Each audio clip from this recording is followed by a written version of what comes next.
इस वीडियो से आपके 8 नंबर पक्के हो जाएंगे भाई। आज हम लोग ललकार सीरीज में प्रोबेबिलिटी के पीवाईक्यूज करने वाले हैं। ललकार सीरीज क्यों इंपॉर्टेंट है? क्योंकि इसमें गगन सर वो पुराने टाइप के जितने भी पीवाईक्यूज हैं वो कवर करवाते हैं, और नए टाइप के जो सवाल बनने लगे हैं आजकल सारे के सारे रीसेंट पीवाईक्यूज भी मैं आप लोगों को कवर करवाता हूं। इसलिए ललकार सीरीज का कोई भी पार्ट आप मिस नहीं कर सकते हो। आज हम लोग प्रोबेबिलिटी के वो सारे के सारे पुराने सवालों के पास भी चलेंगे और किस तरीके से नए सवाल बनाए जा रहे हैं उस पर भी हम लोग डिस्कशन करेंगे। तो बेटा पहला एकदम ताजा ताजा 2024 का सवाल तुम्हारे सामने मैंने फेंक दिया। तुम लोगों को यहाँ पे पॉज करना है, इसको पहले खुद से अटेम्प्ट करना है, फिर मेरे सॉल्यूशन के साथ इसको मैच करना।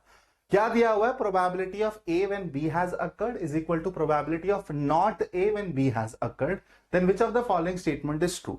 अब यार ये बहुत ही बेसिक सवाल है। अगर आप लोगों ने मेरा वन शॉट देखा है तो बेटा ये सारे के सारे कॉन्सेप्ट्स आपके दिमाग में ना एकदम फ्रेश होंगे, आप इसको ओरली बना लोगे। तो आई एम होपिंग कि आपने मेरा प्रोबेबिलिटी का वन शॉट देखा होगा, उसके बाद ही आप ये पीवाईक्यू वाला लेक्चर देख रहे होगे। नहीं देखा है तो यहाँ पे लिंक आ जाएगा, पहले वन शॉट देख लो, उसके बाद आके बेटा ये वीडियो देखना, सारी चीजें एकदम क्रिस्टल क्लियर हो जाएंगी। तो हमारा कॉन्सेप्ट क्या कहता है भाई?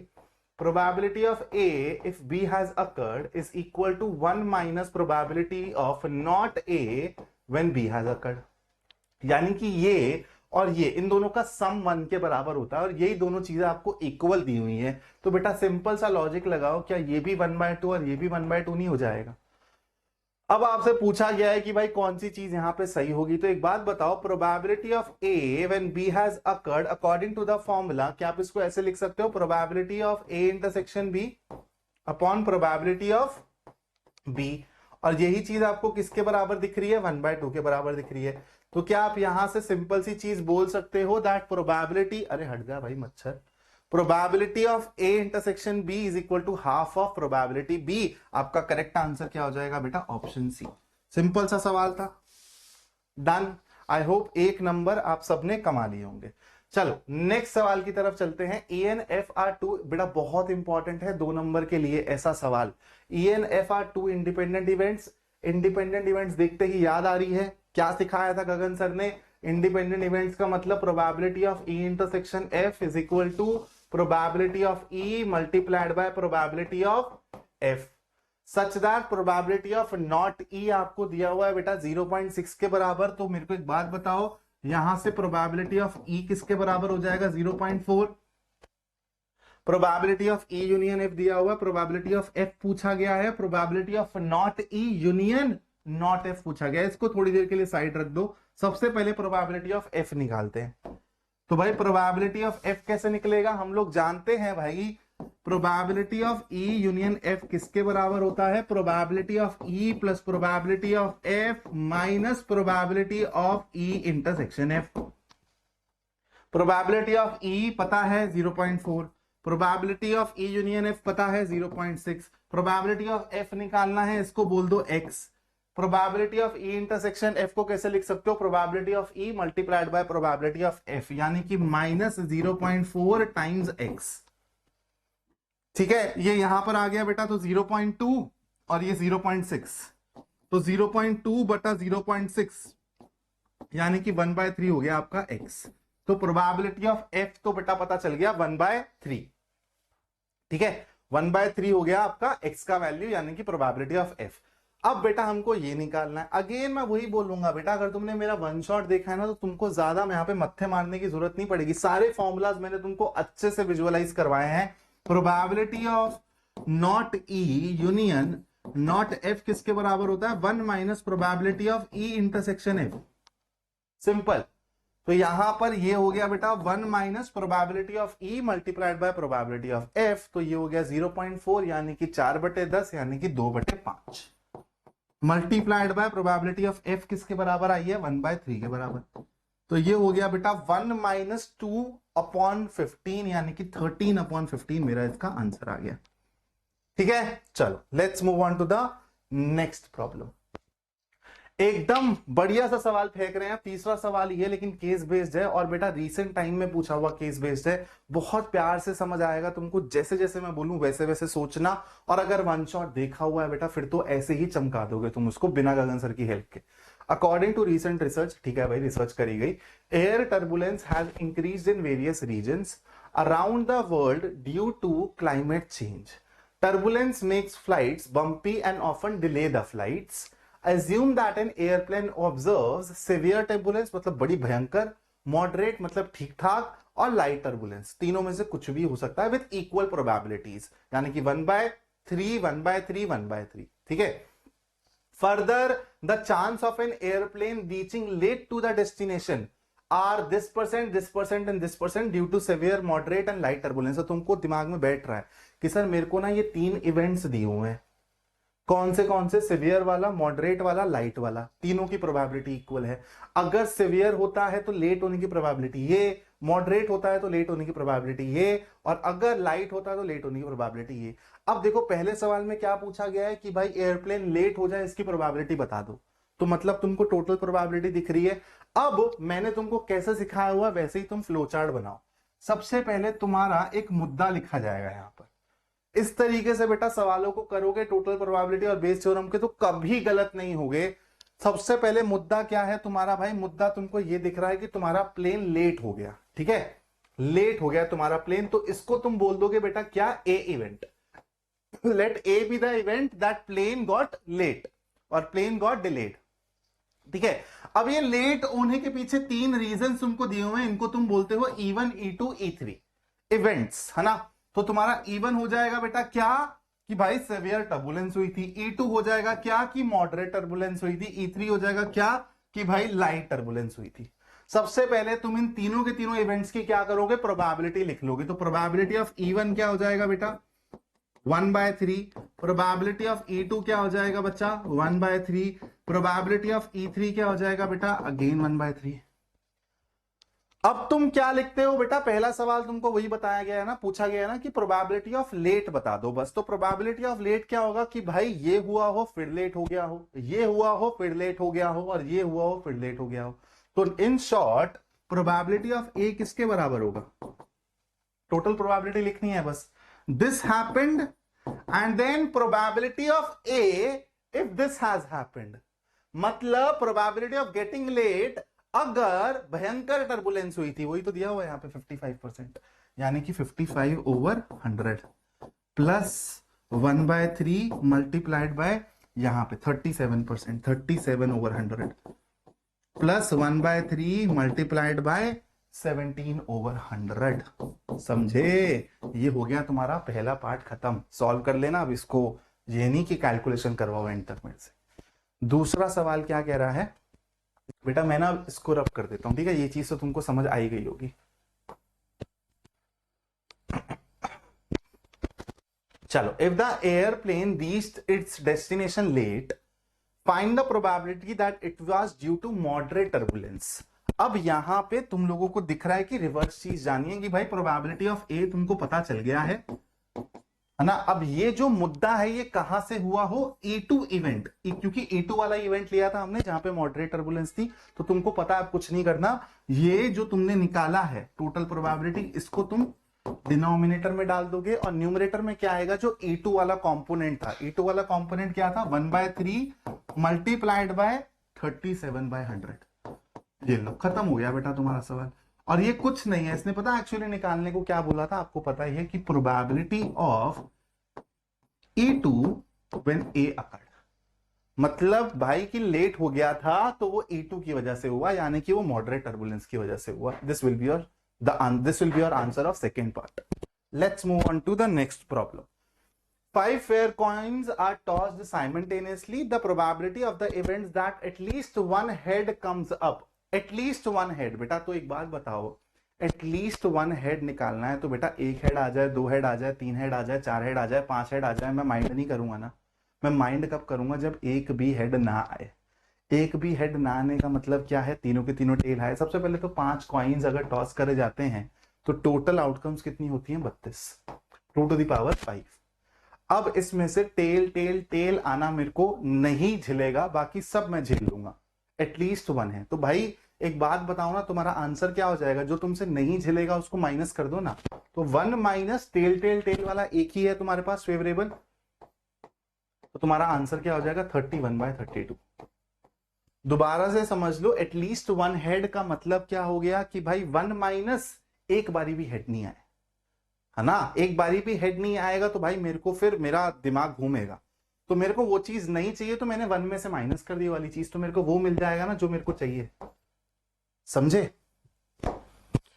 चलो, a die is thrown once, let A B the event that the number obtained is greater than 3. Oh.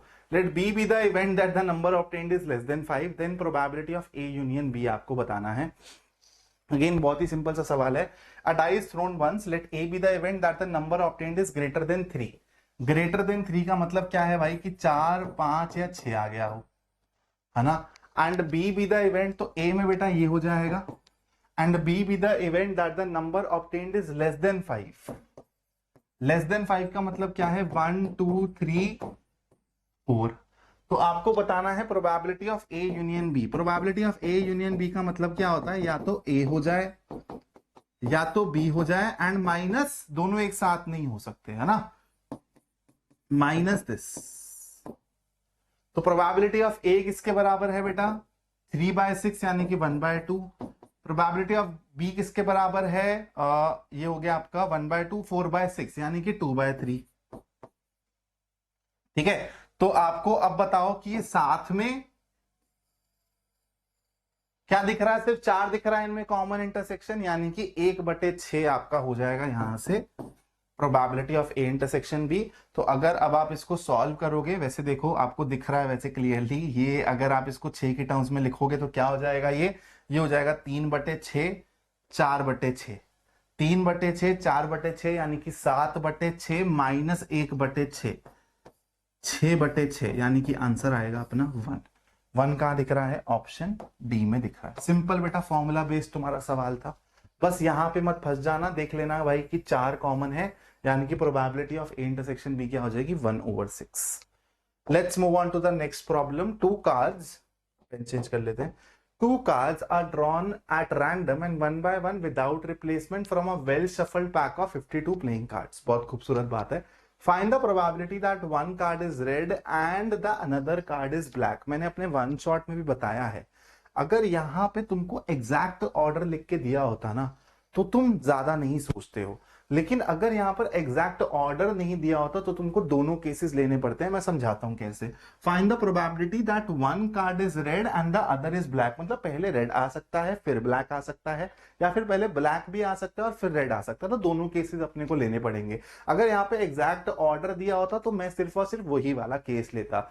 2 cards are drawn at random and one by one without replacement from a well shuffled. तो 52 बेटा cards है अपने पास, red और black वाला game है, ठीक है, S वेस वाला कुछ गेम नहीं है। तो ये भी 26, ठीक है, और ये भी 26। तो सबसे पहले मान लेते हैं कि भाई अपन लोग उठा रहे हैं रेड, तो प्रोबेबिलिटी क्या हो गई, 26/52 मल्टीप्लाइड बाय, मल्टीप्लीकेशन थ्योरम लगेगी बेटा, है ना, मल्टीप्लाइड बाय। अब तुम क्या कर रहे हो, ब्लैक निकाल रहे हो, और विदाउट रिप्लेसमेंट वाला केस है। ब्लैक तो 26 ही रहेंगे, पत्ते 51 हो गए होंगे, है ना, तो 26/51।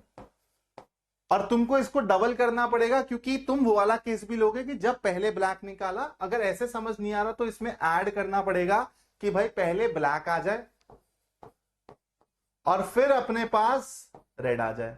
तो देखो चीजें तो सेम ही है ना, इसलिए मैं बोल रहा था कि इसको डबल कर दो बस। तो तुम्हारा आंसर क्या हो जाएगा, तुम्हारा आंसर हो जाएगा 2 × 26/52 × 26/51। खत्म है ये, 1 है ये, तो आंसर तुम्हारा आएगा 26/51। ठीक है, समझ आई बातचीत। चलो, let's move on to the next problem. A box B1 contains 1 white ball and 3 red balls. Another box B2 contains 2 white balls and 3 red balls. If one ball is drawn at random from each of the boxes B1 and B2, then find the probability that the 2 balls drawn are of the same color. It's very easy बेटा, 2 balls निकाल रहे हो आप। If one ball is drawn at random from each of the boxes, है ना, एक ball यहां से और एक बॉल यहां से, और बोला जा रहा है कि प्रोबेबिलिटी बताओ that 2 balls drawn are of same color। तो भाई यहां से भी व्हाइट निकल जाए, यहां से भी व्हाइट निकल जाए, या फिर यहां से भी रेड निकल जाए और यहां से भी रेड निकल जाए, यही तो गेम है ना। तो पहले बक्से में से अगर व्हाइट निकालोगे तो उसकी प्रोबेबिलिटी क्या होगी, 1/4, और दूसरे बक्से में से व्हाइट निकालोगे उसकी प्रोबेबिलिटी क्या होगी, 2/5। ठीक है, प्लस अब पहले बक्से में से रेड निकालोगे उसकी प्रोबेबिलिटी क्या होगी 3/4 और दूसरे बक्से में से रेड निकालोगे उसकी प्रोबेबिलिटी क्या होगी 3/5। बस यही आपका आंसर है बेटा। तो ये हो जाएगा 2 + 9 11/20 आपका आंसर आ जाएगा। Simple. Let's move on to the next problem. Out of 8 outstanding students of a school, outstanding students just like you all, in which there are 3 boys and 5 girls. भाई साहब देख रहे हो लड़कियां हर जगह टॉप करती है। A team of 4 students is to be selected. 4 बच्चे चूज करने हैं for a quiz competition। बहुत खूबसूरत बात है। सिलेक्टेड वर्ड दिखे ना तो थोड़ा सा दिमाग में कॉम्बिनेशन घुमाना चालू कर दिया करो। Find the probability that 2 boys and 2 girls are selected. तो सबसे पहले बेटा तुमको 4 लोग सिलेक्ट करने हैं इस 8 में से। तो तुम्हारे टोटल केसेस क्या हो जाएंगे 8C4। तुम लोग बोलोगे सर 8P4 क्यों नहीं? बेटा एक बात बताओ, अगर तुम यहां से 4 बच्चे जो भी सिलेक्ट करते हो उसको घुमाओगे तो क्या वो मतलब कुछ अंतर लाएगा? नहीं लाएगा ना, इसलिए कॉम्बिनेशन यूज हुआ है यहां पर। ठीक है, और ऊपर क्या आएगा बेटा? चाहिए क्या आपने को 2 बॉयज और 2 गर्ल्स। तो 2 बॉयज 3 लोगों में से चूज करी जाएंगी और 2 गर्ल्स 5 लड़कियों में से चूज करी जाएंगी। ये आपका आंसर हो जाएगा। सॉल्व करना and you will get your answer. If for any 2 events A and B, probability of A is this, probability of A intersection B is this, probability होए एकदम ही नालायक बच्चा सवाल है बेटा। probability of B when A has occurred is equal to probability of A intersection B upon probability of, जो नीचे है बेटा वही यहां पर आता है। मैं दोबारा से रिपीट कर रहा हूं, वन शॉट जरूर देख लेना, उसके बाद ये सारे सवाल मक्खन लगेंगे तुमको। तुमको जो सबसे भयंकर चैप्टर लगता है ना वही सबसे आसान बना दूंगा तुम्हारे लिए। तो ए इंटरसेक्शन बी क्या है 7/10 और ये है बेटा कितना 4/5। ठीक है, तो इसको लेके जाओगे तो ये हो जाएगा बेटा 7/8। कहां दिख रहा है भाई 7/8?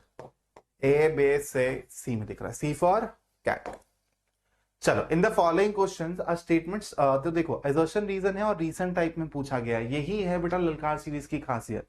सारे नए टाइप के सवाल अलोंग विद जो भी पुराने टाइप के सवाल है, अभी तुमको 2015 2016 के सवाल भी दिखेंगे इसमें। In the following questions a statement, ठीक है, 2 coins are tossed simultaneously, the probability of getting 2 heads if it is known that at least 1 head comes up is 1/3। तो बेटा देखो कंडीशनल प्रोबेबिलिटी का सवाल है ना। अब यहां पे तुम फालतू की गाथा मत बनाना, फॉर्मूला वगैरह यूज करने की जरूरत नहीं है, तुम इसको दिमाग में ही कर सकते हो। 2 coins are tossed simultaneously, तुम्हारे पास टोटल 4 आउटकम्स होती हैं।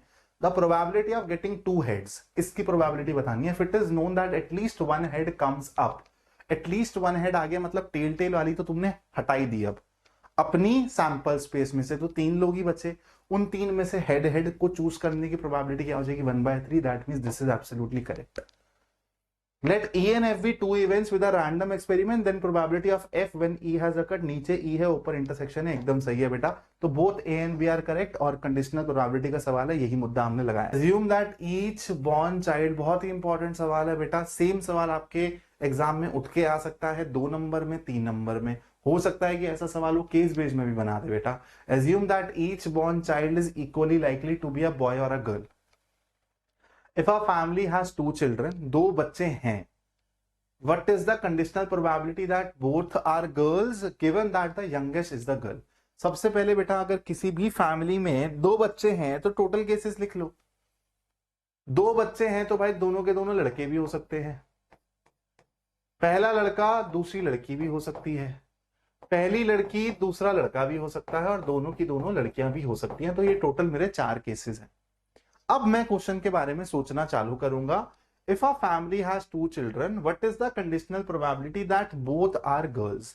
तो मैं क्या बोलूंगा, let A B the event that both are girls, both are girls. तो बेटा मेरे ए में मेरा फेवरेबल केस क्या हो जाएगा, ये जीजी वाला, ठीक है। एंड बी द इवेंट, पहला वाला सवाल कर लें, that the youngest is the girl. जो गिवन चीज होती है उसको बी बोल दो और जो आपको निकालना है वो ए बोल दो, है ना। तो ये हो गया आपका youngest is girl. Youngest is girl, youngest is girl का मतलब है जो बाद में बच्ची हुई है, जो बाद में बेटा बेबी आया है वो लड़की है। वो कहां पे दिख रहा है आपको, यहां पर बाद में लड़का है, यहां पर बाद में लड़का है, तो यहां पे और यहां पे दिख रहा है। ठीक है, तो इसके अकॉर्डिंग आपके केसेस कौन से हो गए बेटा, बी जी और जी जी। ठीक है, डन। क्योंकि यहां पर बेटा जो बहन है ये बड़ी हो गई ना, हमको क्या चाहिए, यंगेस्ट इज अ गर्ल। अब अपने को क्या निकालना है बेटा, अब अपने को निकालना क्या है, probability of A when B happened, यही निकालना है। तो इसकी प्रोबेबिलिटी क्या हो जाएगी बेटा, प्रोबेबिलिटी ऑफ बी क्या हो जाएगी, डायरेक्टली लिख सकते हो, दो फेवरेबल है चार में से, यानी कि 1/2। और probability of A intersection B किसके बराबर हो जाएगा, देखो कि इन दोनों में से कॉमन केसेस कौन से हैं। कॉमन केसेस जीजी वाला है ना, मतलब एक कॉमन है आउट ऑफ टोटल 4, तो आंसर हो जाएगा 1/4 divided by 1/2 is nothing but 2/4। तो आपका आंसर क्या आएगा, 1/2। ऐसे ही सेकेंड पार्ट आप बहुत इजीली कर लेंगे, एटलीस्ट वन इज गर्ल वाला केस है। ठीक है, चलो let's move on to the next problem. Again a very beautiful problem, let's see how to do this. 2 number में आ सकती है। A problem is given to 3 students whose probability of solving it are 1/3, 1/4, 1/6 if the events of solving the problem are independent। मतलब ये solve कर ले, उनको कुछ आपस में फर्क नहीं पड़ रहा है। Find the probability that at least one of them, देखो again at least one of them solve कर दे। तो भाई मैं ऐसा सोच लूं कि कोई सॉल्व नहीं कर पा रहा, वो तो मेरे लिए टोटली अनफेवरेबल हो जाएगा। तो जो टोटली अनफेवरेबल है उसको अगर मैं 1 से माइनस कर दूं तो मेरे सारे के सारे फेवरेबल केसेस नहीं मिल जाएंगे। तो at least is equal to 1 minus none. दिमाग में रखना, बहुत ज्यादा रिपीटेड सवाल है ये। तो मैं कुछ नहीं करूंगा, मैं ये सोचूंगा कि इन तीनों से ही सॉल्व नहीं हो रहा है। इससे सॉल्व ना हो उसकी प्रोबेबिलिटी ये, इससे सॉल्व ना हो उसकी, और इंडिपेंडेंट है इसलिए मल्टीप्लीकेशन लगा रहा हूं। 3/4 और ये अपने पास हो जाएगा 5/6, और इसको 1 से माइनस करने का है। तो ये गया बेटा यहां से, ठीक है, ये गया तुम्हारा यहां से 3, 5/12 हो गया ये। तो 1 माइनस सब चीजें कट गई ना, 5/12, तो ये हो जाएगा 7/12। This is your answer. Done. 6, let's move ahead. Oh again a very beautiful सवाल। द प्रोबेबिलिटी, बेटा आवाज गड़गड़ गड़गड़ तो नहीं कर रही है ना। The probability that A hits the target is 1/3 and probability that B hits it is 2/5. If both try to hit the target independently, find the probability that the target is hit. Target पे लग गया भाई, उसकी probability बतानी है। तो एक बात बताओ, ए अलग से मार रहा है, बी अलग से मार रहा है, इंडिपेंडेंट इवेंट्स है भाई, क्या पता ए का लग जाए बी का ना लगे तो भी काम बनेगा, ए का ना लगे बी का लग जाए तो भी काम बनेगा, और ए का भी लग जाए बी का भी लग जाए तब भी काम बनेगा। बोलो हाँ या ना। अगेन क्या ये आपको भाषा में ऐसा नहीं लग रहा कि find the probability that the target is hit, मतलब find the probability that at least one of them hits, same ही बात तो हुई। तो अगेन मैं इसको ऐसे नहीं निकाल सकता, 1 माइनस ये ना हिट करे और ये भी ना हिट करे, क्या हो गया 1 माइनस 2/5 यानी कि 3/5 विल बी माय आंसर। अगर ये स्ट्राइक नहीं करता है तो कैसे करोगे बेटा सवाल को, कि भाई ये मार दे और ये नहीं स्ट्राइक कर पाए, प्लस ये इसको अब ये नहीं कर पाए बेटा और ये मार दे, यानी कि 2/5, और ये भी कर दे और ये भी कर दे बेटा, तो ये हो जाएगा 1/3 टाइम्स 2/5। तो देखो 3/5 है ना, आंसर मिला के भी दिखा दे रहा हूं, टेंशन लेने की जरूरत नहीं है। तो ये से ये गया तो ये हो गया 1/5 प्लस ये हो गया 4/15 और ये हो गया बेटा तुम्हारा क्या 2/15। ठीक है, अब ये हो गया 4, ये हो गया 2, 6, और ये अगर तुम इसको 3 से मल्टीप्लाई करोगे तो ये हो जाएगा 3/15। तो 3, 2, 5, 5, 4, 9, तो 9/15 करोगे तो वही मिलेगा जो वहां दिख रहा है। ठीक है, तो ऐसे कर लो या फिर ऐसे कर लो, ऐसे बस तुम्हारा सवाल जल्दी सॉल्व हो जाएगा। हो अगेन एक केस बेस्ड तुम्हारे सामने फेंक रहा हूं, प्रोबेबिलिटी से केस बेस्ड तुम्हारा कंफर्म है 100%, और इन्हीं केस बेसों में से कोई सा भी एक केस बेस्ड आ जाएगा जो मैं करवा रहा हूं इस पर्टिकुलर लेक्चर में। क्या कह रहा है भाई सवाल, इन अ गेम ऑफ आर्चरी, एक सेकेंड रुकना,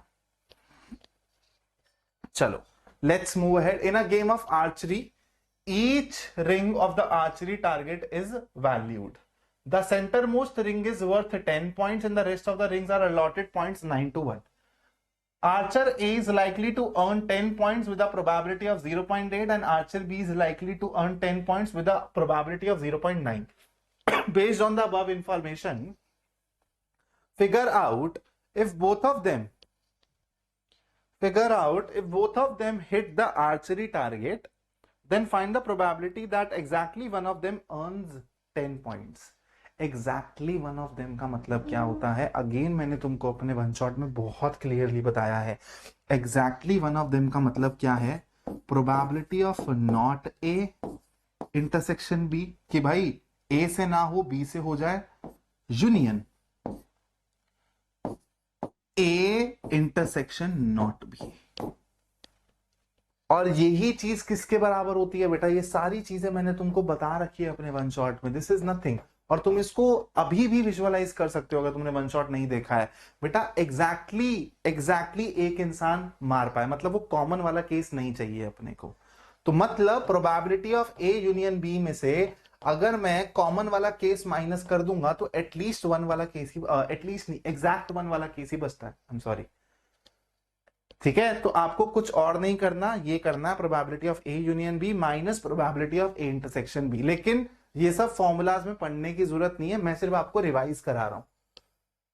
आप लोग इस सवाल को बहुत इजीली लॉजिकली फोड़ सकते हो. कैसे? Exactly one of them earns 10 points, है ना. ये फॉर्मूला याद रखना बेटा कि एग्जैक्टली वन का फॉर्मूला होता क्या है, काम पड़ेगा. एग्जैक्टली वन ऑफ देम तो मतलब मान लेते हैं कि यार ए जो है उसने कर दिया, ठीक है, 0.8, और फिर बी नहीं कर पाएगा क्योंकि एग्जैक्टली वन चाहिए, तो यहां पर हो जाएगा 0.1 प्लस ए नहीं कर पाए और बी कर दे क्योंकि एग्जैक्टली वन वाला केस है. ठीक है, 0.9. बस यही आपका आंसर हो जाएगा.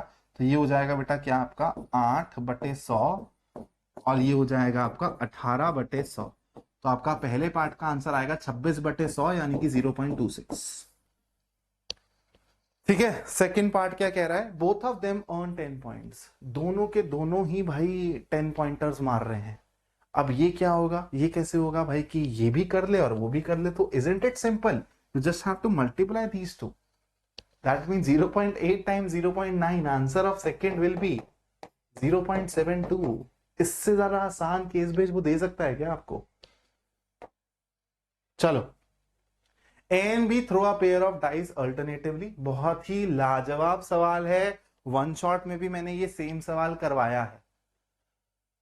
A and B throw a pair of dice alternatively. A wins game if he gets a total of 7.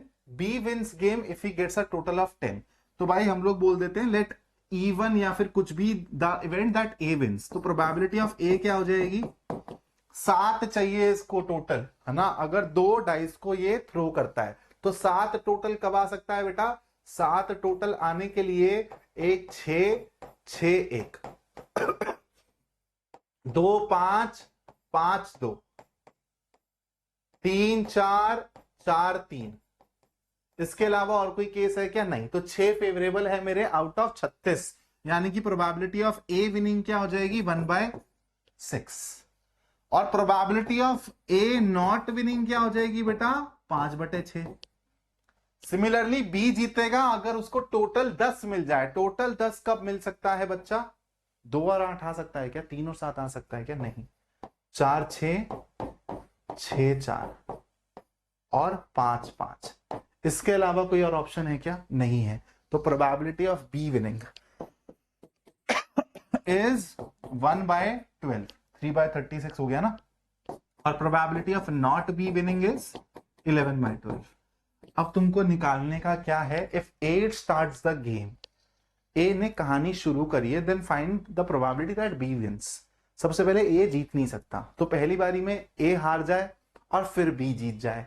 ए हार जाए यानी कि 5/6 और फिर बी जीत जाए यानी कि 1/12. ठीक है. प्लस ऐसा भी तो हो सकता है ना कि पहली बारी में ए भी हार जाए, बी भी हार जाए, फिर दोबारा ए हारे और फिर बी जीते. एंड में जिताना बी को है, यानी कि 5/6, फिर बी हारे 11/12, फिर दोबारा से ए हारे और फिर बेटा ये 1/12 है। और क्या हो सकता है कि पहले ए हारे फिर बी हारे, फिर ए हारे फिर बी हारे, फिर दोबारा ए हारे और फिर बी जीते।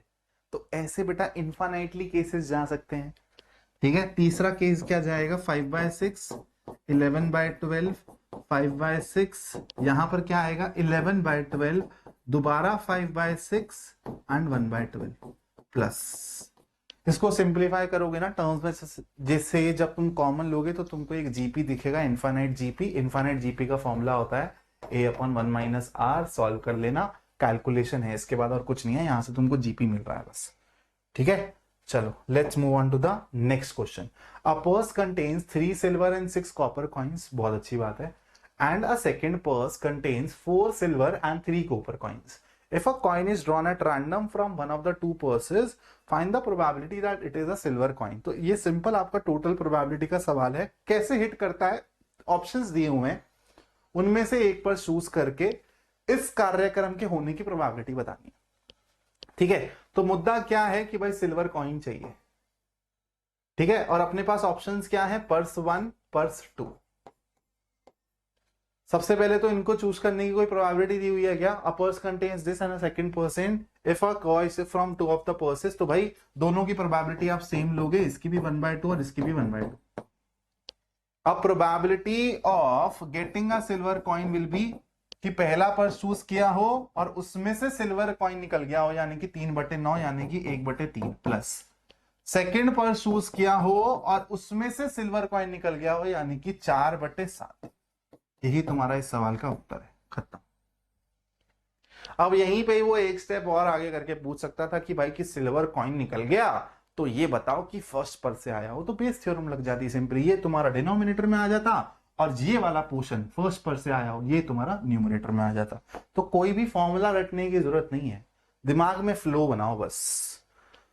हाँ जी भाई, एक और केस बेस्ड है तुम्हारे सामने। क्या कह रहा है केस बेस्ड, अब बिल्डिंग कॉन्ट्रैक्टर, आज वैसे मेरा पता रेस्ट डे था, गले की ना बैंड बज रखी थी, फिर मैंने सोचा कि यार प्रोबेबिलिटी का वन शॉट डाल दिया, प्रोबेबिलिटी का ललकार सीरीज भी डाल के खत्म करते हैं।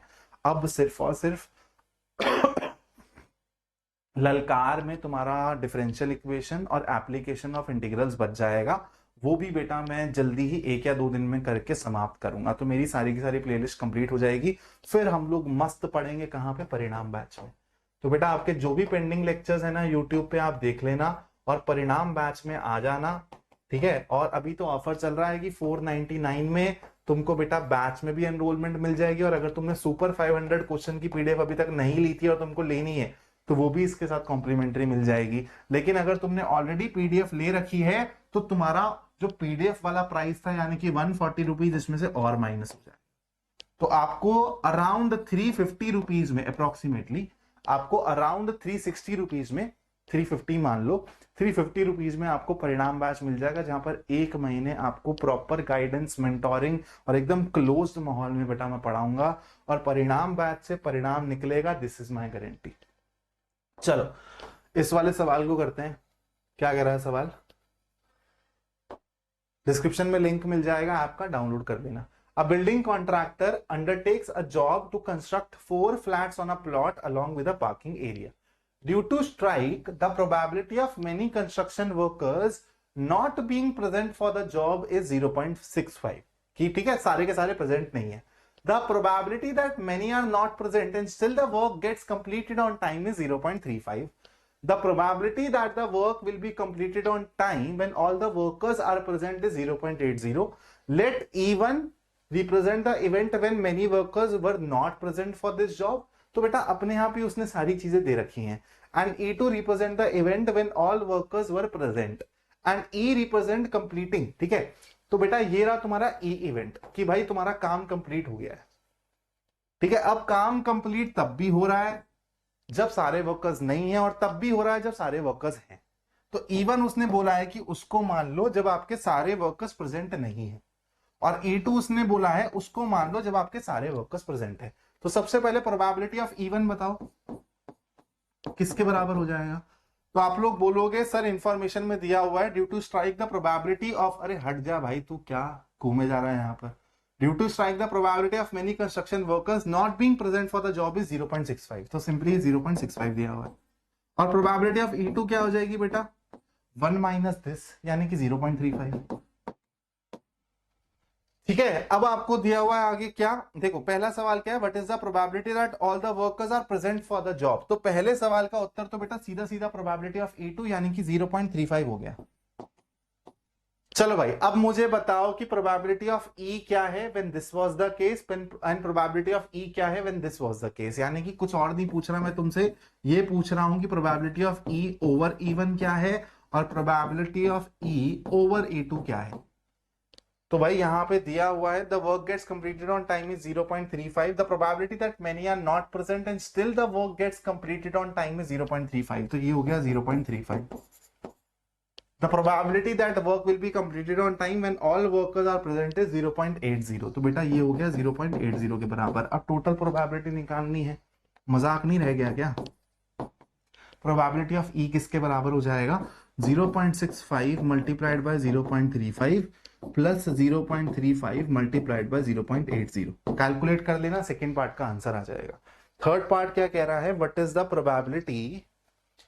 The probability that many workers are not present given that the construction work is completed on time. Bayes theorem आ गई और कुछ नहीं, काम हो चुका है, यानी नीचे आ जाएगा टोटल प्रोबेबिलिटी। और कौन से केस पे जाना है कि भाई बताओ ऐसा हो गया हो जब वर्कर्स प्रेजेंट नहीं थे, वर्कर्स आर नॉट प्रेजेंट, तो इवन था ना हमारा, तो मतलब ये वाला जो कंपोनेंट है ये आपका न्यूमरेटर में चला जाएगा, 0.65 मल्टीप्लाइड बाय 0.35, ये हो जाएगा आपका थर्ड पार्ट का आंसर। फोर्थ पार्ट अब आप इजीली कर लोगे बहुत। There are two bags, 1 and 2. Bag 1 contains 3 red and 5 black balls, and bag 2 contains 4 red and 3 black balls. One ball is transferred randomly from bag 1 to bag 2, and then a ball is drawn randomly from bag 2. If the ball so drawn is found to be black in color, भाई बहुत ही लाजवाब सवाल है। इस type का transfer करने वाला सवाल ना आपके सैंपल क्वेश्चन पेपर में भी था। बहुत प्यार से समझना चीजों को, सारी चीजों को आप जब इंफॉर्मेशन पढ़ रहे हो ना, दिमाग में डिकोड करने की कोशिश करो मेरे साथ कि इस इंफॉर्मेशन को यूज कैसे करना है। क्या बोला गया है, 2 बैग्स है मेरे पास, बैग ए की कॉन्फ़िगरेशन ये है बेटा, ठीक है, ध्यान से देखना कि अभी तक ट्रांसफर नहीं हुआ है, तो बिना ट्रांसफर करे मेरे पास चीजें कैसी हैं, बैग 1 बैग 2, अभी तक कोई ट्रांसफर वगैरह नहीं हुआ है। तो बैग 1 में बेटा 3 रेड हैं और 5 ब्लैक हैं, और बैग 2 में बच्चों 4 रेड हैं और 3 ब्लैक हैं। फिर क्या गेम खेला गया, 1 ball is transferred randomly from bag 1 to bag 2। अब जब ये एक बॉल रैंडमली ट्रांसफर करी जाएगी बेटा, तो it could be red ball as well and it could be black ball as well, ठीक है। तो अब आफ्टर ट्रांसफर की बातें कर रहा हूं, आफ्टर ट्रांसफर मान लेते हैं कि रेड बॉल ट्रांसफर हुई है, ठीक है। तो यहां पर इसकी कॉन्फ़िगरेशन क्या हो जाएगी, 2 रेड 5 ब्लैक, और यहां पर क्या हो जाएगा, 5 red 3 black. When the red transferred, what if the black was transferred, तो इसकी कॉन्फ़िगरेशन हो जाती है 3 रेड 4 ब्लैक, और इसकी कॉन्फ़िगरेशन क्या हो जाती है बेटा, 4 रेड 4 ब्लैक।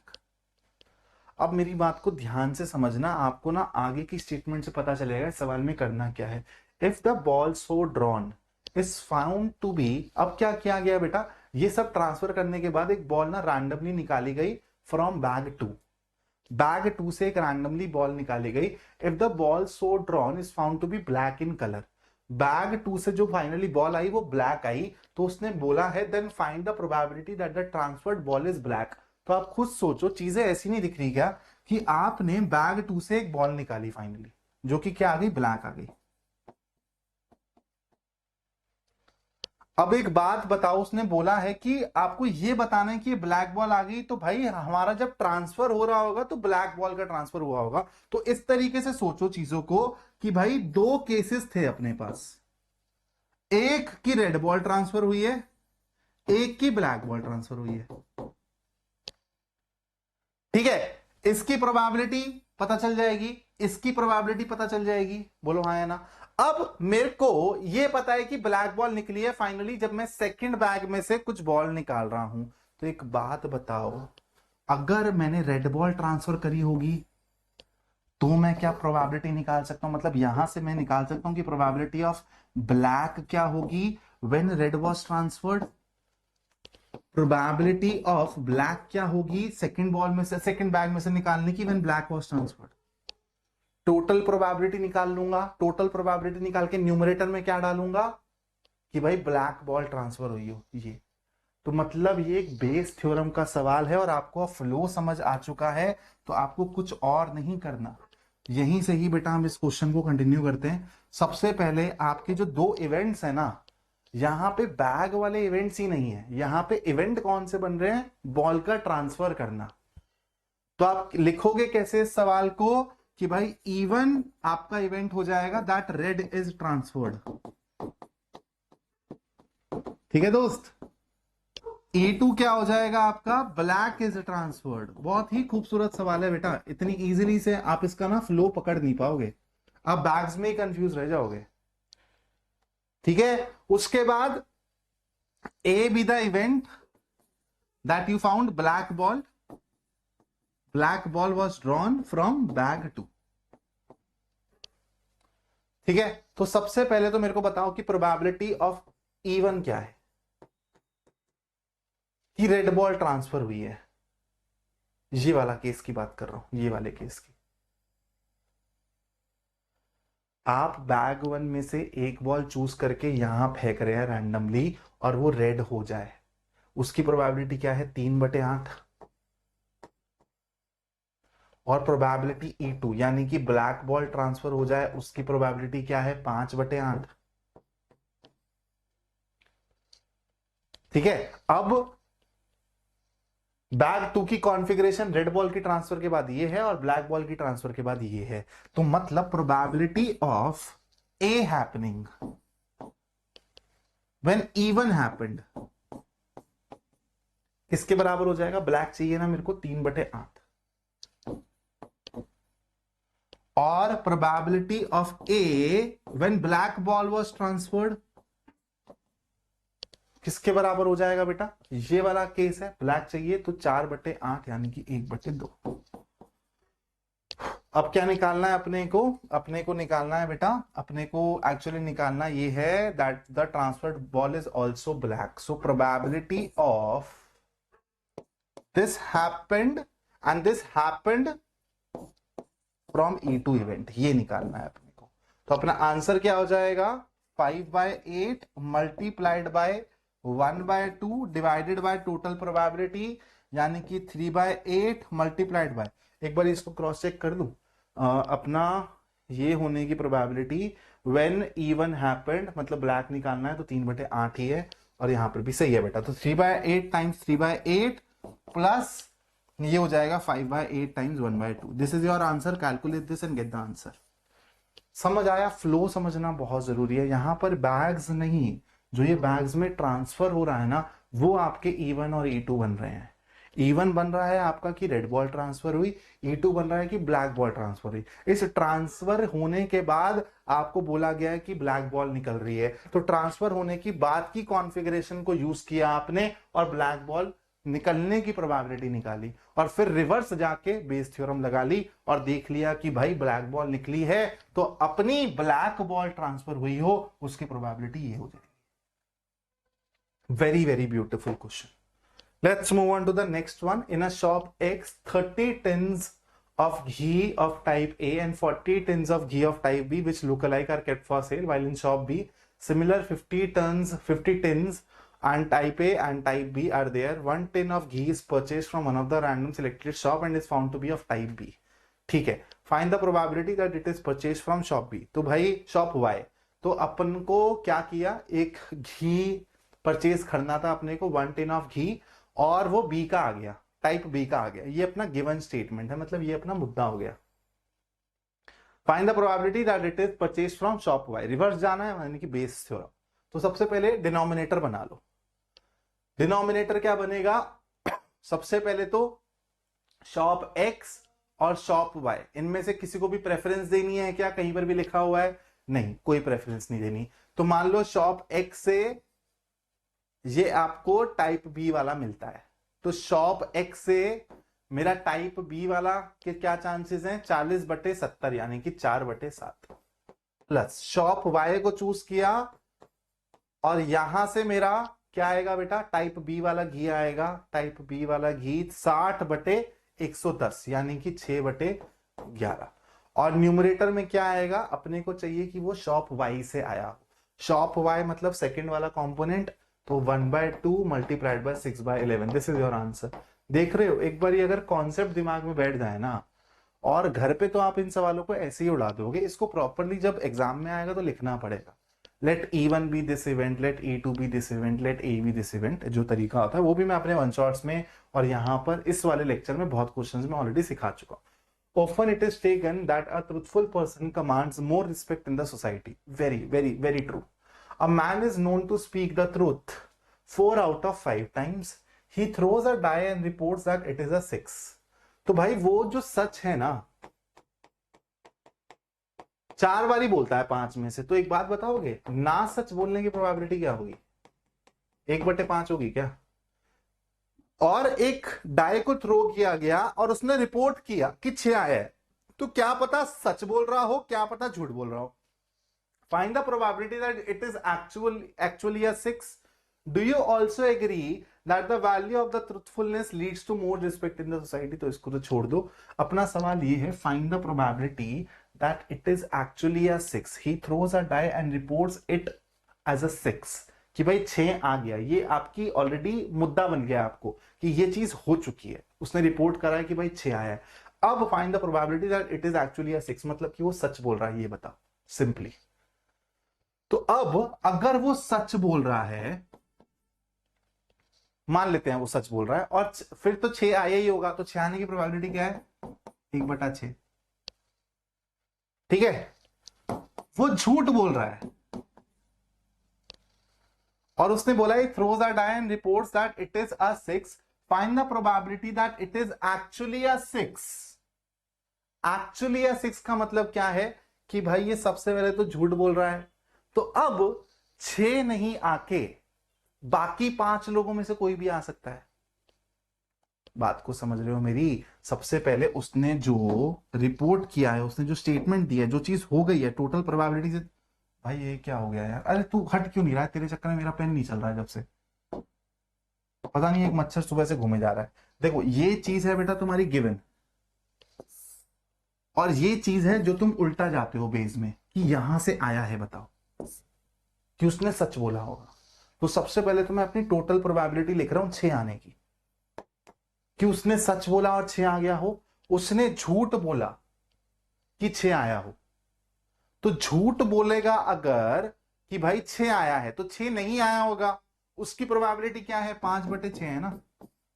दोबारा से समझा देता हूं, कंफ्यूज मत होना। सबसे पहले मैं टोटल प्रोबेबिलिटी लिख रहा हूं कि भाई उसने ये बोला है कि 6 आया है, उसकी टोटल प्रोबेबिलिटी क्या है, कि वो सच बोल रहा हो और एक्चुअली 6 आ गया हो। वो झूठ बोल रहा है कि 6 आ गया है, तो मतलब झूठ बोल रहा है, 6 नहीं आया है ना, इसलिए 5/6। अब न्यूमरेटर में क्या आएगा, मेरे को क्या चाहिए, find the probability that it is actually a 6। तो ये तो झूठा वाला केस हो गया ना, एक्चुअली अ 6 वाला केस ये हो गया, यानी कि ऊपर आ जाएगा 4/5 times 1/6। This is my answer. बहुत ही इजी तरीके से समझा दिया, बुक्स वगैरह में देखोगे या फिर इंटरनेट में देखोगे तो बहुत कंफ्यूजिंग सॉल्यूशन है इसका। तुमको बस अपना एप्टीट्यूड लगाना, लॉजिकली खेलो, बेस थ्योरम को इमेजिन करो कैसे लगाओगे, आंसर आ जाएगा अपने। चलो, 3 machines E1, E2 and E3 in a certain factory producing electric bulbs produce 50%, 25% and 25% respectively. The total daily output of the electric bulbs, it is known that 4% of the bulbs produced by this ऐसा मैंने one shot में भी करा रखा है सवाल। If one bulb is picked up and random from a day's production, calculate the probability that it is defective. ठीक है, are defective in that if one bulb is picked up at random from a day's production, calculate. तो बेटा total probability का सवाल है, base का भी नहीं है तो सिंपली। तो भाई टोटल प्रोबेबिलिटी निकालनी है, तो E1, E2, E3 in a certain factory, तो बेटा 50% यानी कि 1/2। ये डिफेक्टिव निकाले, इसका क्या है 4% है, बस हाँ इसका 4% है यानी कि 1/25 प्लस 1/4 मल्टीप्लाइड बाय, इसका भी क्या है बेटा 4% है यानी कि 1/25, प्लस ये क्या है 25% है इसका भी यानी कि 1/4 मल्टीप्लाइड बाय, इसके डिफेक्टिव आने के चांसेस क्या है 5% यानी कि 1/20। ये लो, यही है तुम्हारा आंसर। इतना बड़ा सवाल, मुद्दा खाली इतना सा। Let's do this one. In answering a question on a multiple choice test, a student either knows the answer or guesses.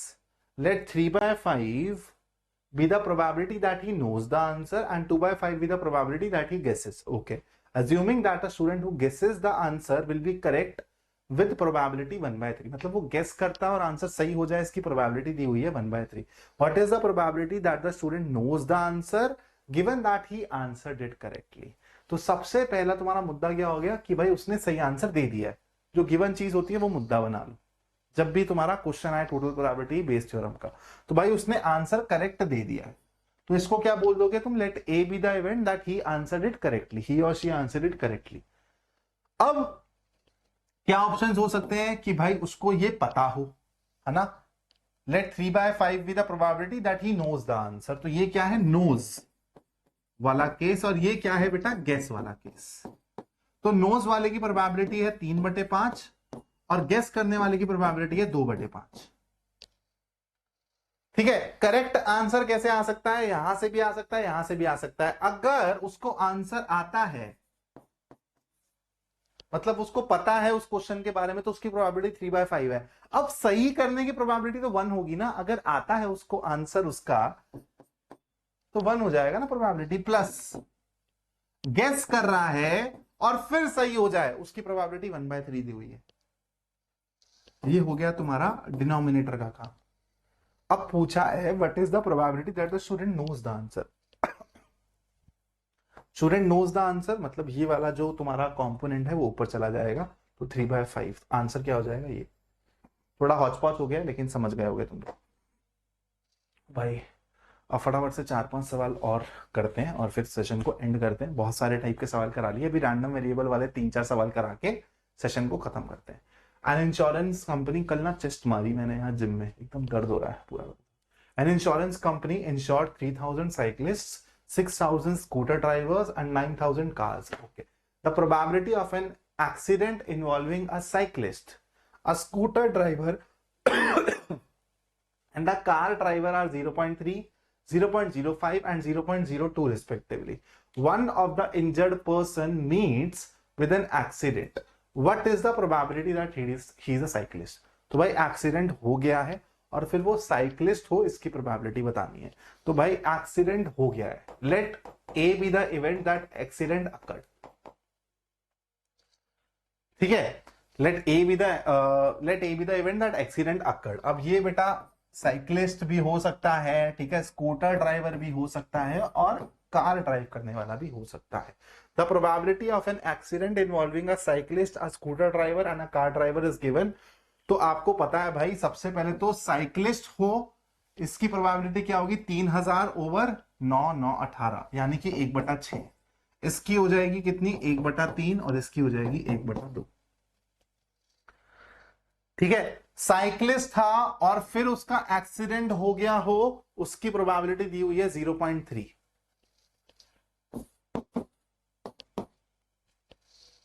Scooter वाला था, स्कूटर ड्राइवर था और उसका एक्सीडेंट हो गया, उसकी प्रोबेबिलिटी दी हुई है 0.05। और कार वाला था और फिर एक्सीडेंट हो गया, उसकी प्रोबेबिलिटी दी गई है 0.02। अब आपसे पूछा है कि एक्सीडेंट हो गया तो ये बताओ कि वो साइक्लिस्ट था, उसकी प्रोबेबिलिटी क्या है। तो सबसे पहले डिनोमिनेटर बना लेते हैं बेटा। डिनोमिनेटर मतलब ये था और फिर एक्सीडेंट हो गया, ये था फिर एक्सीडेंट हो गया, ये था फिर एक्सीडेंट हो गया। तो 1/6 multiplied by 0.3 plus 1/3 multiplied by 0.05 plus 1/2 multiplied by 0.02। Numerator में क्या आएगा, साइक्लिस्ट वाला केस चाहिए, साइक्लिस्ट वाला केस अपना ये रहा, तो ये वाला कंपोनेंट उठा के न्यूमरेटर में पटक दो। 1/6 multiplied by 0.3, this is your answer. ये जो मैं फंडे सिखा रहा हूं ना, ये पटक दो, ये सब मैंने वन शॉट में बहुत अच्छे से कवर करा। ठीक है, तो अगर अभी तक तुमको प्रोबेबिलिटी नहीं समझ आई है, तुमने कोचिंग में किसी और टीचर से स्कूल में पढ़ी है, तो एक बारी मेरा वन शॉट जरूर देख लेना, सारी क्लैरिटी मिल जाएगी। Let x be the random variable which assumes value x1, x2, x3, x4। 4 values assume कर सकता है और उन 4 वैल्यूज के लिए प्रोबेबिलिटी में रिलेशन दिया हुआ है।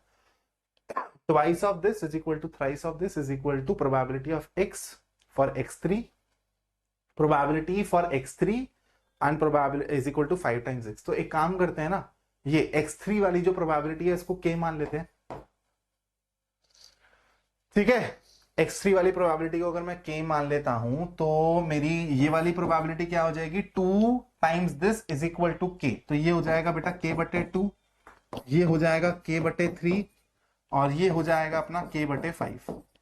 सारी की सारी जो है रैंडम वैल्यूबल्स की प्रोबेबिलिटी है एट स्पेसिफिक वैल्यूज, इन सब का समीशन 1 होता है, जानते हो। तो k plus k by 2 plus k by 3 plus k by 5 is equal to 1।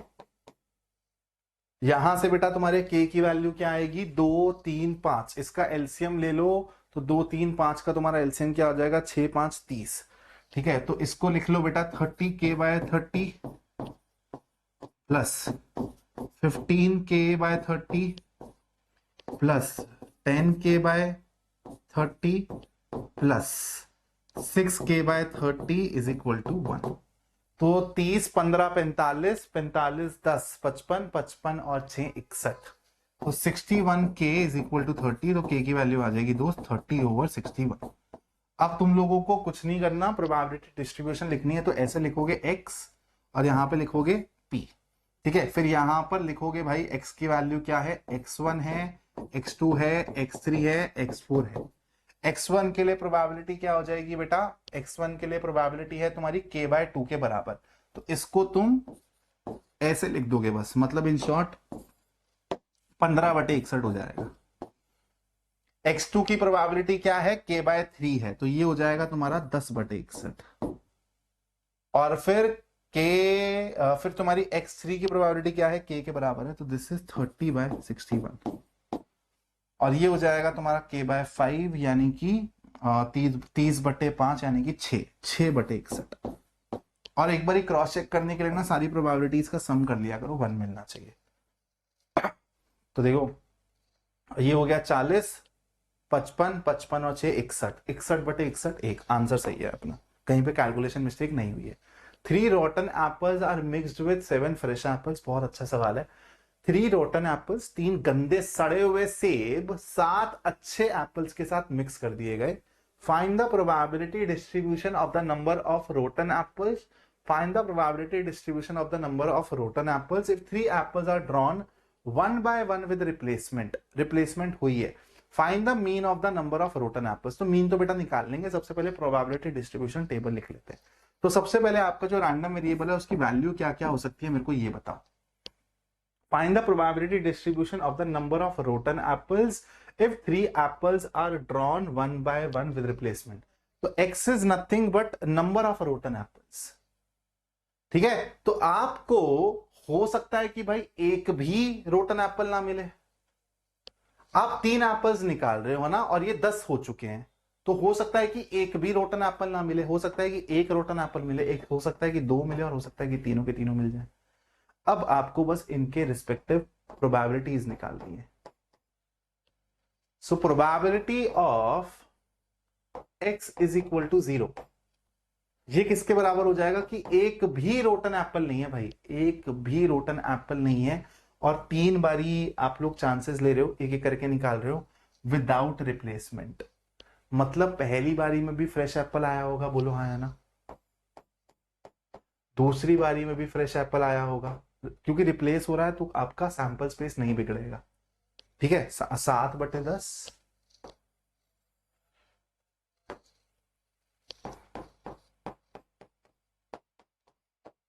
Sir 6/10 और 5/10 क्यों नहीं ले रहे? अरे भाई तुमको यहाँ पे बोल दिया ना कि विद रिप्लेसमेंट, मतलब जो भी तुम निकाल रहे हो वो वापस डाल रहे हो। तो पहली बार फ्रेश निकला, डाल दिया दोबारा से पेटी के अंदर, दोबारा फ्रेश निकल गया, तो हमेशा तुम्हारे पास 7 ही ऑप्शन रहेंगे ना 10 में से। तो तुम्हारा 0 वाला का प्रोबेबिलिटी ये हो गया। x इज इक्वल टू 1, यानी कि एक रोटन एप्पल मिले उसकी प्रोबेबिलिटी क्या होगी। तो एक बात बताओ, क्या पता यार पहली बारी में मिल जाए रोटन एप्पल, है ना। तो इन 3 में से मेरे हाथ में रोटन एप्पल आ जाए, और फिर बाकी 2 केसेस में नहीं मिल सकता भाई। 7/10 7/10। बस खत्म। खत्म नहीं मुन्ना, ये भी तो हो सकता है ना कि पहली बारी में आपको क्या मिले, फ्रेश मिले, दूसरी बारी में रोटन मिले और फिर आपको दोबारा से फ्रेश मिले। ये भी तो हो सकता है कि पहली बारी में फ्रेश मिले, दूसरी बारी में फ्रेश मिले और फिर रोटन मिले। तो इन शॉर्ट सर टाइम बचा लो, इसको ना 3 से मल्टीप्लाई कर दो। समझ रहे हो 3 से मल्टीप्लाई क्यों किया? उसके बाद 2 रोटन एप्पल्स मिल जाए। इस वाले गेम में क्या होगा बच्चों?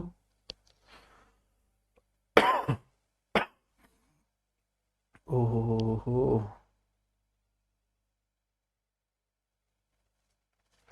2 रोटन एप्पल मिल जाए मतलब 3/10, फिर दोबारा 3/10 और फिर 7/10। क्या यही एक केस है क्या पॉसिबल?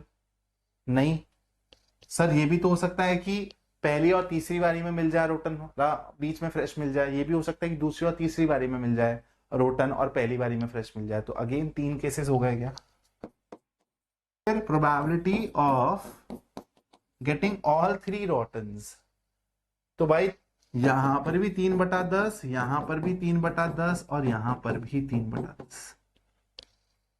ठीक है, तो आपको सारी की सारी प्रोबेबिलिटीज मिल गई। यहां पर लिस्ट कर दो बेटा। मीन के लिए क्या करते हैं आप लोग? कॉरस्पॉन्डिंगली मल्टीप्लाई करके ऐड कर दोगे, आपका आंसर आ जाएगा। ठीक है, बस यहां पे ये वाली चीज ध्यान रखना है यहां पे, वरना मुद्दा फंस जाएगा आपका। Imagine a man wins ₹5 for getting a number greater than 4 and loses 1 otherwise। ठीक है, बहुत इंपॉर्टेंट टाइप का सवाल है। इस सवाल पे और मेहनत करते हैं, फिर 1-2 सवाल आपको होमवर्क में दे देंगे। In a game a man wins ₹5 for getting a number greater than 4, ठीक है, loses 1 otherwise। When a fair die is thrown, the man decided to throw a die thrice। 3 बारी गेम खेलेगा वो, बट वो छोड़ के चला जाएगा to quit as when he gets a number greater than 4। Find the expected value of the amount he wins or loses। तो सबसे पहले मेरे को एक चीज बताओ कि उसके कितने जीतने और हारने के चांसेस हैं अगर हम सारे के सारे केसेस को पकड़ लें सैंपल स्पेस में। 3 बारी वो अपने डाइस को थ्रो करता है। अब अगर वो पहली बारी में ही बेटा जीत गया, मतलब पहली बारी में ही उसके डाई ने 4 से बड़ा नंबर दिखा दिया, तो वो क्विट कर देगा। ये चीज भी लिखी हुई है। तो वो कितनी अमाउंट जीत या फिर हार सकता है, वो मेरे रैंडम वेरिएबल्स की वैल्यू बन जाएगी। रैंडम वेरिएबल की वैल्यू बन जाएगी। क्या वो ₹5 जीत सकता है? बिल्कुल जीत सकता है। पहली बारी में ही जीत के गेम खत्म। क्या पता पहली बारी में हार जाए और दूसरी बारी में जीत जाए, तो -1 + 4 4 भी हो सकती है वैल्यू। अब ये भी तो हो सकता है कि पहली बारी में हारे, दूसरी बारी में हारे और फिर तीसरी बारी में जीते, क्योंकि 3 से ज्यादा वो नहीं खेल रहा है ना। तो -1 -1 -2 + 5 ₹3 लेके घर चले जाए। और ये भी हो सकता है कि तीनों के तीनों बारी में हार जाए, यानी कि -3 का लॉस हो। तो प्लस मतलब आपका प्रॉफिट और माइनस मतलब आपका लॉस। अब उसने पूछा है the man decided to throw a dice, ये सब हो गया। Find the expected value of the amount he wins और लूजेस। तो इन शॉर्ट तुमसे मीन पूछा हुआ यार, और कुछ नहीं। तो यहां पे इसकी प्रोबेबिलिटी लिखो, इसकी प्रोबेबिलिटी लिखो, इसकी प्रोबेबिलिटी लिखो, और मीन निकालना तुमको आता ही है। मैं तुमको प्रोबेबिलिटी में हेल्प कर रहा हूं कि भाई वो ₹5 जीत के चला जाए। इसकी प्रोबेबिलिटी क्या होगी? इसकी प्रोबेबिलिटी तब होगी जब, देखो 3 केसेस हैं, वो पहली बारी में भी जीत जाए, दूसरी बार पहली बारी में जीत जाए और काम खत्म कर दे, उसके बाद तो खेलेगा ही ना। और जीतेगा कब? जब उसको 4 से बड़ा नंबर मिलेगा, मतलब 5 या 6 मिलेगा। तो उसके जीतने की प्रोबेबिलिटी क्या है बेटा? 5 और 6, 2 आउट ऑफ 6, यानी कि 1/3। ठीक है, तो इसकी प्रोबेबिलिटी क्या हो जाएगी कि भाई पहली बारी में ही उसका 5 आ जाए, 1/3, गेम खत्म। फिर अगर वो ₹4 जीत के जाता है तो वो पहली बारी हारा होगा दोस्त। पहली बारी हारा होगा मतलब 2/3, और दूसरी बारी में वो जीत गया होगा 1/3। ₹3 जीतने का मतलब क्या था? पहली बारी में हारा, सॉरी, पहली बारी में हारा, दूसरी बारी में भी हारा, और फिर तीसरी बारी में जीत गया। और -3 की क्या थी पॉसिबिलिटी? कि पहली बारी भी हारा, दूसरी बारी भी हारा और तीसरी बारी भी हारा। अब बेटा फटाफट से सारी चीजें सिंप्लीफाई करके लिख लो। तो ये हो जाएगा 1/3 यहां पर, ये हो जाएगा आपका 2/9 और ये हो जाएगा आपका क्या 3 3 3 4/27 और ये हो गया आपका 8/27। अब देखो मैंने हमेशा बोला है कि क्रॉस चेक कर लिया करो प्रोबेबिलिटी डिस्ट्रीब्यूशन वाले में, कैलकुलेशन का कहीं पे एरर तो नहीं हुआ है। तो ये 27 में है, इनको भी 27 में कर दो, तो ये हो गया आपका 9/27 और ये आ गया आपका कितना 6/27। ठीक है, तो 9 6 15 कैसे लिख रहा हूं यार मैं भी ना, 9 6 15, 15 4 19, 19 और 8 27, 27/27 मतलब एकदम सही किया आपने सवाल, कहीं पर भी कैलकुलेशन मिस्टेक नहीं है। अब मीन निकालने के लिए क्या करेंगे, इनको मल्टीप्लाई करके ऐड कर दो, बस सवाल समाप्त, तुम्हारा खत्म। चलो भाई ये वाला सवाल तुम लोग खुद करोगे, ठीक है, इजी सा सवाल है, यू कैन डू इट। और switch include two items, assume that the items are identical in shape. आसान सवाल है, कर लेना, ठीक है। और एक ये केस बेस्ड है, अगेन बेटा बेस थ्योरम पे बेस्ड और टोटल प्रोबेबिलिटी पे बेस्ड है। ऐसे सवाल मैं बहुत करा चुका हूं, ये भी तुम्हारे हवाले वतन साथियों। तो यहाँ पर बेटा प्रोबेबिलिटी का ललकार का पार्ट होता है खत्म। अब ललकार में सिर्फ और सिर्फ डिफरेंशियल इक्वेशन और एप्लीकेशन ऑफ इंटीग्रल रह गया, जो कि परसों तक आ जाएगा, उसके बाद ललकार समाप्त। अब तुमको ललकार सीरीज को बिंज वॉच करने का है भाई। और इस वीकेंड बहुत स्पेशल सेशन हो रहा है, मैं पूरी की पूरी क्लास 12th मैथ्स तुमको रिवाइज कराने वाला हूं 2 से 2.5 घंटे के अंदर। कॉन्सेप्ट थ्रू क्वेश्चंस टाइप का वो लेक्चर रहेगा, कॉन्सेप्ट्स पे भी डिस्कशंस होगी और इंपॉर्टेंट क्वेश्चंस भी डिस्कस होंगे। तो अगर तुमने अपना 70-80% सिलेबस भी कवर कर लिया है तो संडे को जरूर जुड़ना मेरे साथ। Thank you so much for watching this video. जय हिंद दोस्तों।